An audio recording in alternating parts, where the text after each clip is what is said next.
ग्वालियर के दतिया में एक बहादुर बेटी ने जहेज मांगने वालों को ऐसा सबक सिखाया कि अब वो हमेशा याद रखेंगे। आप देखिए ये रिपोर्ट। मुझे इजाजत दें। आदाब। जहेज हमारे माशरे में न जाने कितनी जिंदगियां तबाह कर चुका है। सरकार भी इस मसले से लड़ने के लिए तरह तरह की कोशिशें करती रहती है। जहेज एक ऐसी नासूर बीमारी बन चुकी है जो कि खत्म होने का नाम नहीं ले रही है। लेकिन तारीफ के काबिल है वो बेटी जिसने जहेज मांगने वालों को ऐसा सबक सिखाया कि वो ताउम्र इस सबक को याद रखेंगे।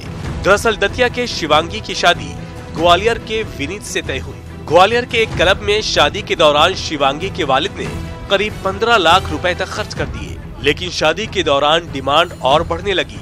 हद तो तब हो गई जब बेटी की रुखसती होनी थी तो बैग खोलकर जहेज दिखाने की मांग की गई। फिर क्या था, दुल्हन बनी शिवांगी को जब इस बात की जानकारी मिली तो उसने ऐसे घर में जाने से इनकार कर दिया।